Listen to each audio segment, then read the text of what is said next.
नमस्कार, I am Brajesh Kumar, professional teacher and motivational speaker. आज मैं आप लोगों को इस वीडियो में इंग्लिश ट्रांसलेशन के बारे में समझाऊंगा और इस वीडियो में हम लोग सीखेंगे कि कैसे हिंदी से इंग्लिश में ट्रांसलेट करते हैं। तो सबसे पहले हिंदी से इंग्लिश में ट्रांसलेशन सीखने के लिए हम लोगों को हिंदी के वाक्य के स्ट्रक्चर और इंग्लिश के सेंटेंस का स्ट्रक्चर के बारे में जानना होगा कि कैसा स्ट्रक्चर होता है। तो इस वीडियो में हम लोग इसी चीज़ को बहुत अच्छे से देखेंगे और समझेंगे। तो आप लोग इसके लिए कॉपी कलम लेकर के तैयार हो जाइए और हमारे साथ जो है इसको लोग नोट डाउन करते चलेंगे और जो बताएंगे उसको आप बहुत अच्छे से समझेंगे। तो चलिए अब हम लोग देखते हैं। तो सबसे पहले हम लोग देखेंगे हिंदी में वाक्य यानी सेंटेंस का बनावट। इसमें क्या होता है? तो सबसे पहले होता है कर्ता, उसके बाद होता है कर्म और उसके बाद होता है क्रिया। हिंदी में सबसे पहले वाक्य में क्या होता है? कर्ता, उसके बाद कर्म और सबसे अंत में होता है क्रिया। तो कर्ता को इंग्लिश में क्या बोलते हैं? सब्जेक्ट। कर्म को इंग्लिश में बोलेंगे ऑब्जेक्ट और क्रिया को इंग्लिश में बोलेंगे वर्ब। इसको शॉर्ट में हम लोग एस प्लस ओ प्लस भी लिखते हैं। तो इस तरह से आप देखें कि हमारा एक स्ट्रक्चर जो है बनकर तैयार हो गया है।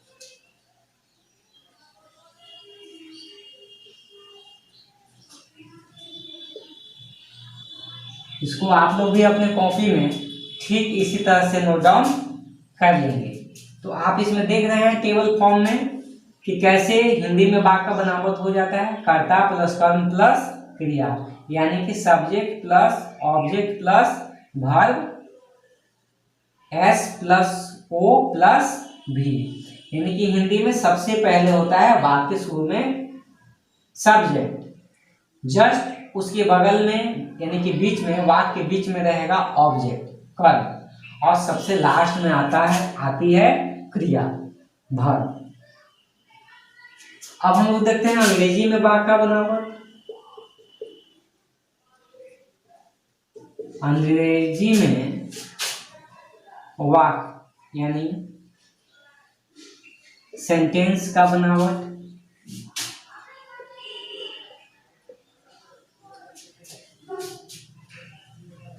कैसे होता है?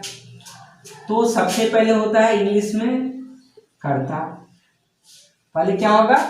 कर्ता, उसके बाद हो जाता है क्रिया, कर्ता के तुरंत बाद क्रिया और लास्ट में होता है कर्म। यानी कि सब्जेक्ट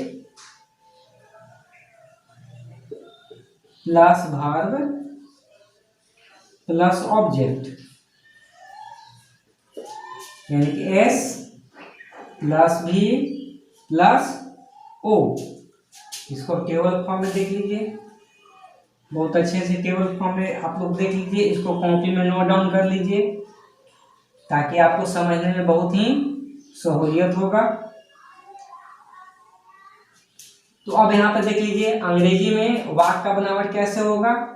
तो सबसे पहले कर्ता, यानी कि हिंदी में भी वाक्य में सबसे पहले कर्ता आता था, इंग्लिश में भी वाक्य में सबसे पहले कर्ता रहेगा यानी सब्जेक्ट रहेगा। अब इंग्लिश में कर्ता के तुरंत बाद क्रिया आ जाता है, जबकि हिंदी में देखते हैं कर्ता के बाद क्या होता है, कर्म ऑब्जेक्ट, लेकिन अंग्रेजी में कर्ता के बाद तुरंत आ जाएगा क्रिया और सबसे लास्ट में चला जाएगा कर्म यानी कि ऑब्जेक्ट।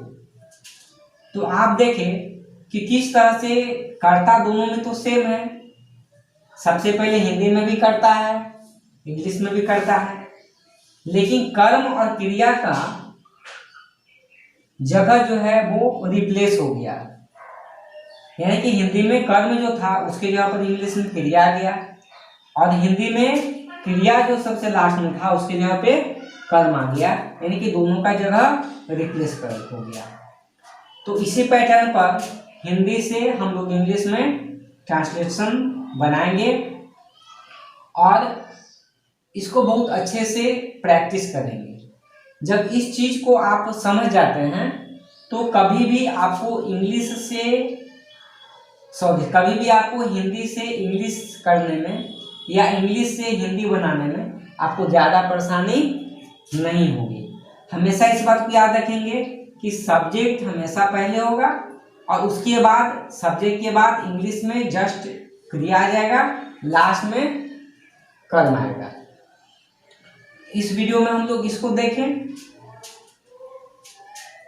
अब हम लोग इसको एग्जाम्पल के माध्यम से समझ लेते हैं। जैसे एग्जाम्पल हुआ,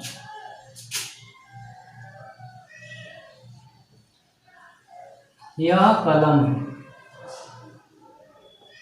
यह कलम है। अब यहाँ पर ये जो हो गया, ये हो गया सब्जेक्ट। तो इंग्लिश जब हम लोग करेंगे तो यह का इंग्लिश सबसे पहले लिख देंगे दिस। अब कलम जो हो गया, यहाँ हो गया ऑब्जेक्ट और है जो हो गया, क्या हो गया, वर्ब। कलम हो गया ऑब्जेक्ट यानी कर्म और है जो हो गया वर्ब यानी कि क्रिया। तो इंग्लिश में क्या हो गया, दोनों का जगह रिप्लेस हो जाता है, यानी कि सब्जेक्ट के तुरंत बाद क्या आता है, वर्ब। तो इज, तो हम इसका ट्रांसलेट कैसे करेंगे, तो दिस इज अ पेन। कितना आसान है ना, दिस इज अ पेन।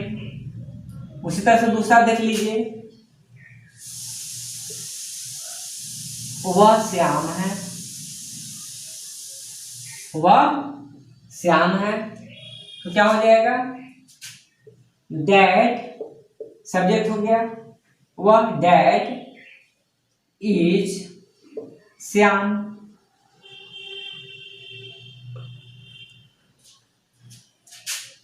ये आपको 1 नंबर एग्जाम्पल हो गया, ये हो गया 2 नंबर एग्जाम्पल। अब 3 नंबर हम लोग एग्जाम्पल देख लेते हैं।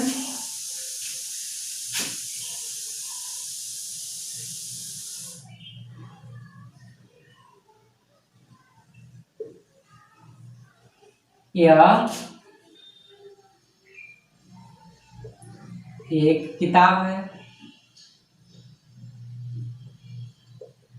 क्या हो जाएगा, तो इसका हो जाएगा दिस।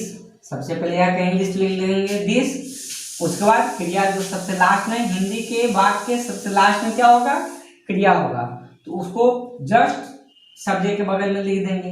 तो दिस इज है का इंग्लिश हो जाएगा is, this is a book. Clear. 4th number example,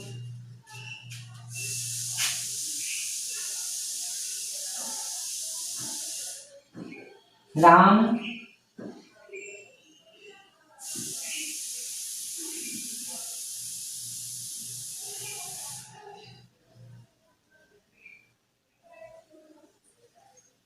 Ram के पास गाय है।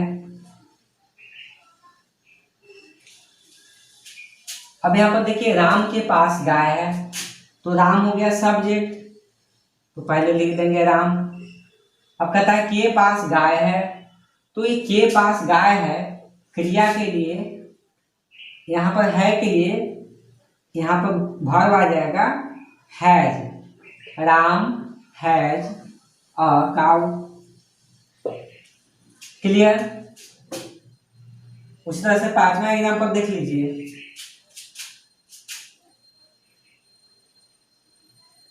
ये सब